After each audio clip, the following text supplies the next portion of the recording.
Forget the usual overbuilt tiny house walls, this frame is optimized for wheels. I used only 2 stud corners, a single top plate and replaced extra lumber with steel. That means less weight, lower cost and the best thermal performance. Exactly what you want when building a tiny house on wheels. Then I'll show you my method to bolt the entire house to the trailer. Heavy duty, no shortcuts. And to literally top it off, I'll frame the roof so you can finally see the house take its full shape. My name is Marek and you're watching Self-Powered. Please subscribe and let's get into it. We plumbed and braced all the walls and I fixed the walls to the subfloor with 15 of these bolts. I mean lag screws. I used these first to secure the bottom plates to the rim joists. To avoid splitting the wood, I pre-drilled and for better load distribution I used massive washers.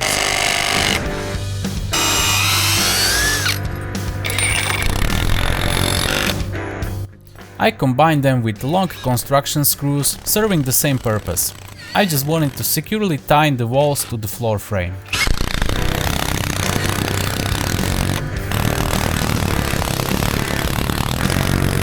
I have only 2 stud corners, so to make sure it's strong, I'll add 5 of these screws to every corner, 3 of these plates, and for overlaps, these plates. What I'm doing here is probably a huge overkill, but better safe than sorry. By not using the third stud like in a California corner, I can insulate the corner much better and save weight without sacrificing strength. I pre-drilled and installed construction screws first, then added metal plates to overlap the top plates of the walls. I think a second top plate is completely unnecessary here, because the roof rafters line up exactly with the wall studs. Again, saving weight, saving money and achieving better thermal performance, because I can insulate where normally there would just be wood.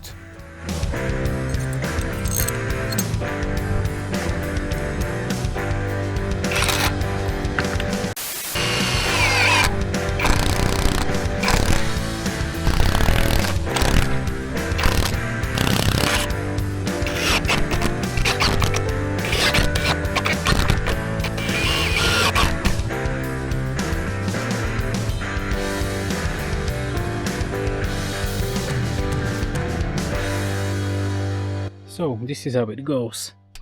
5 of these screws, 3 of these brackets, and then up top, plates for overlaps.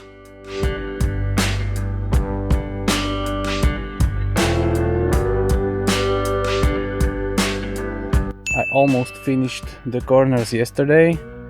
I need to put 3 more of these brackets on this side and then do both overlaps. Now for the fun part. Do you guys remember these plates I welded in earlier? Then I drilled these holes and now I need to drill from here all the way to the top so I can install this plate with nut and tie it down with this threaded rod. Just for this occasion I bought this little guy, not this little guy, but this little guy. Let's give it a shot. My idea was to drill a smaller pilot hole first and then enlarge it so the threaded rod would fit. This turned out to be harder than I thought.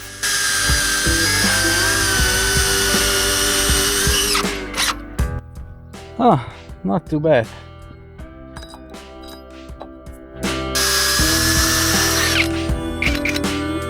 When enlarging the hole, the bigger drill bit would bite into the metal.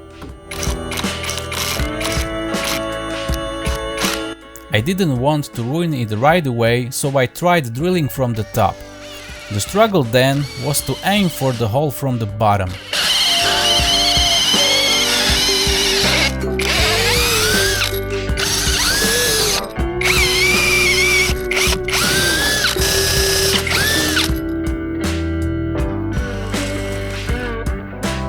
I also tried using a shorter drill bit to enlarge the hole, but that didn't work either.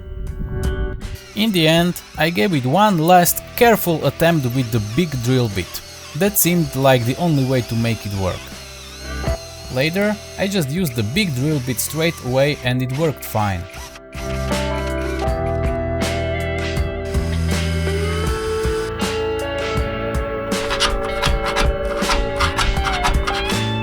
I think I need to go all the way in.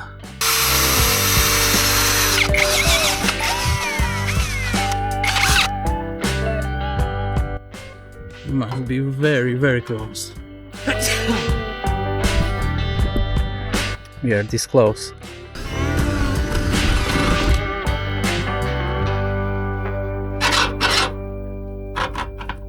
We're in! So the idea is to put the rod through, add these plates, lock it in place with another nut, attach the plate with these screws so it goes all the way to the frame, and then for the bottom side, of course, cut the rods to length and then add a washer and a lock nut with the ring. You might ask, why the second nut?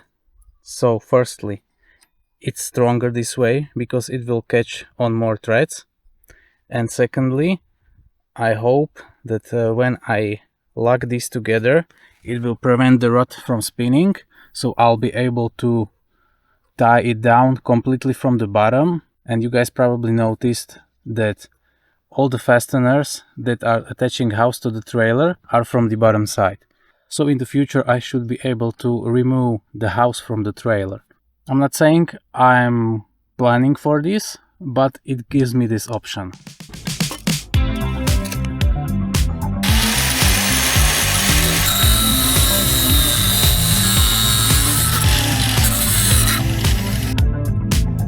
Let's try to fit the first one in. This process was pretty straightforward, but I'll show you step by step. Work, not just talk.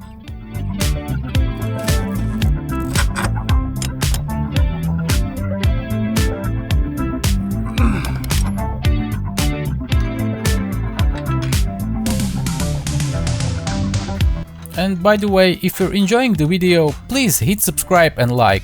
For a small, starting YouTube channel, this is a huge help. Thanks a lot, guys.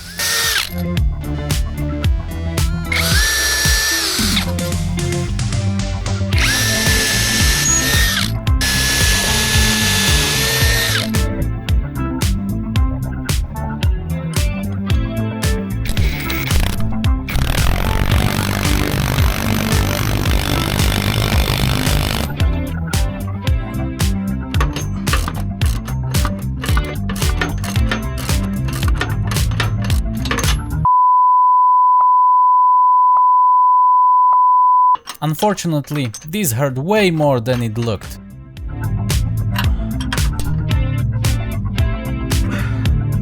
I can say it works just fine, it's not spinning at all, so the second nut is doing its job.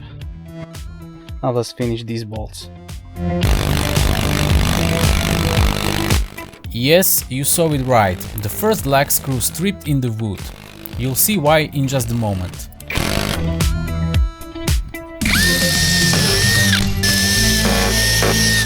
I'm gonna use this longer drill because this one is obviously not long enough, and then it's splitting the wood. I don't like this.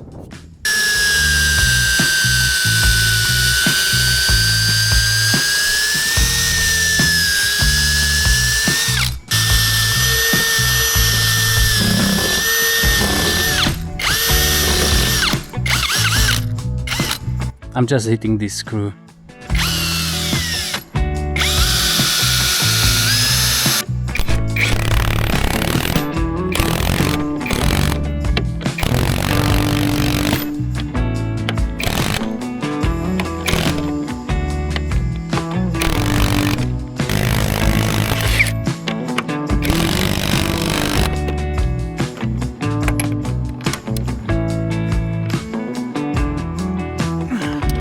First one done, 9 more to go.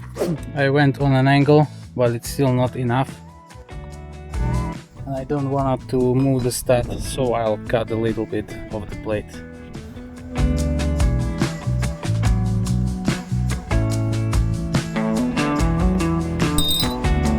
I think temporarily attaching it to a piece of scrap lumber was the easiest way to cut it off.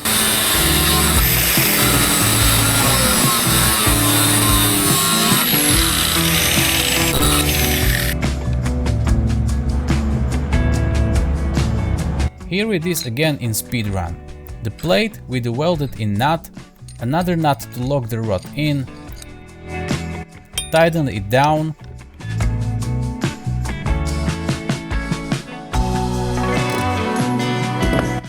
feed it through the drilled hole,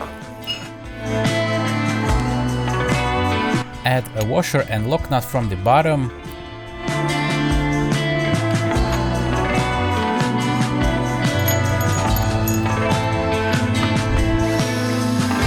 pre-drill holes for the lag screws and partially install them, otherwise the plate would spin if you tightened the bottom lock nut straight away.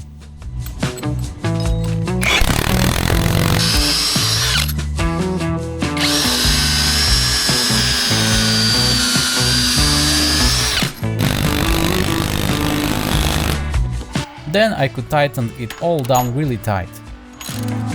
As I worked my way around, I cut the bottom plate at the rough opening for the entry door. Fortunately, I didn't forget not to attach the plates to the frame in that spot. A sawzall would have been easier here, but this handsaw worked just fine.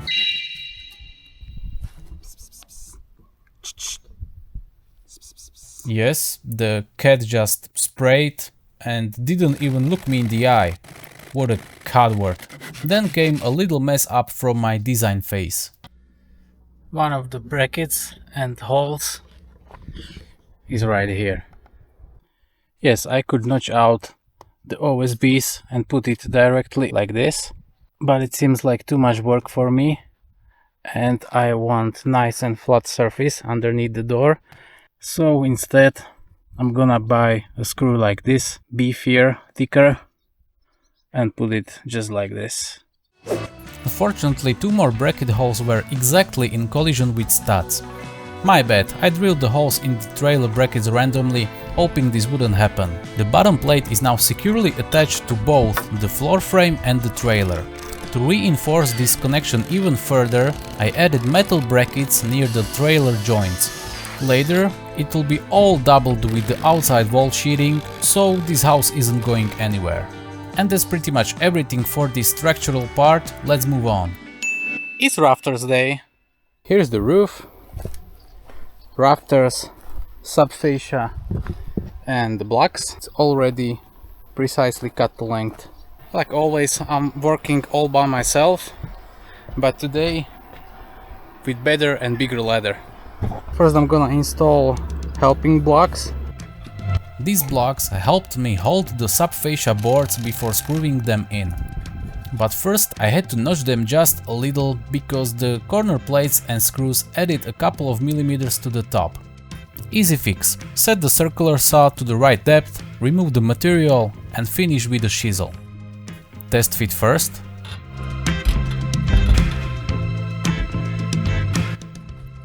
The depth is good, but it needs to be twice as long. My bad. Take two.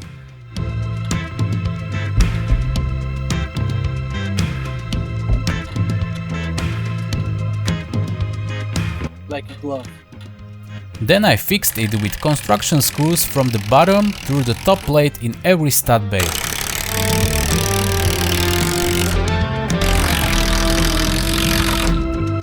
Same thing on the other side. Helping blocks first, then the boards, then screws.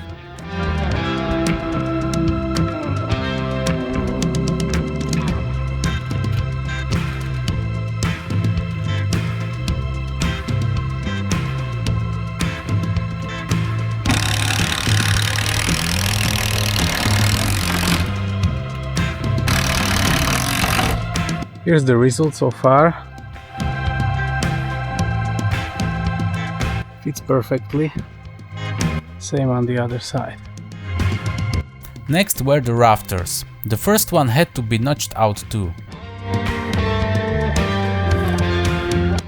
Test fitting the first rafter and it looks perfect.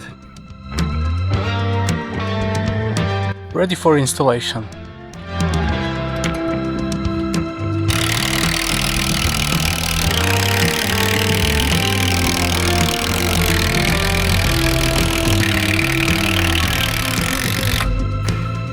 Then the second rafter and block. Again, like Lego for grown-ups. I cut it in advance and it fit perfectly. For now I use screws just to hold everything in place, but I'll shoot it all with the nail gun in one pass.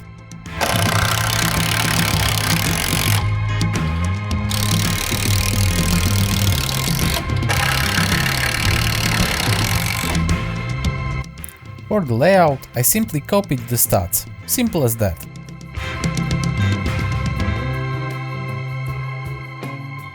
Now the longer boards.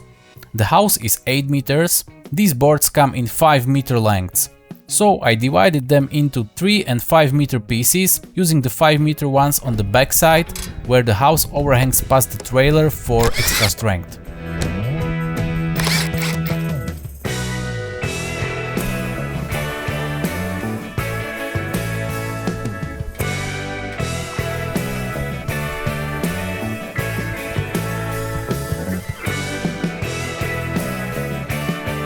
This one was a little heavier to handle, but still totally doable.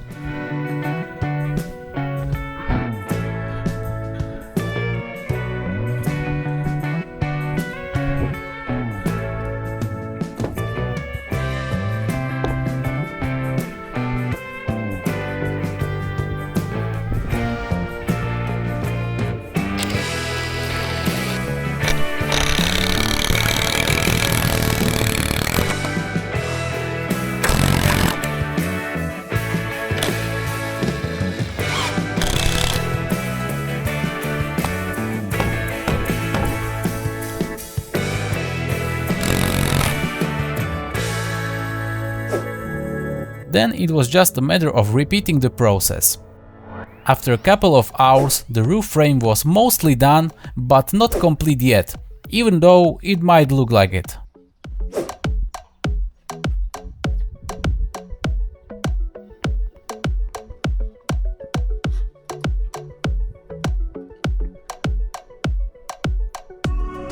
I installed long construction screws into every single rafter, from the top all the way down into the top plate.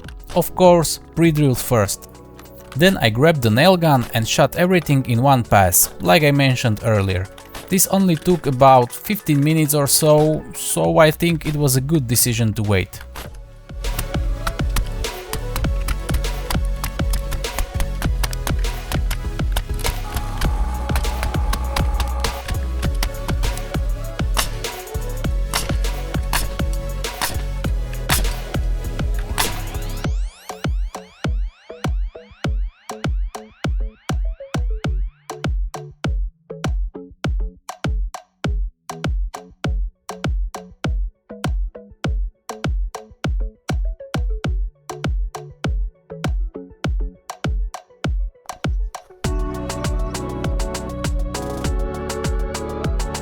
And here's the result.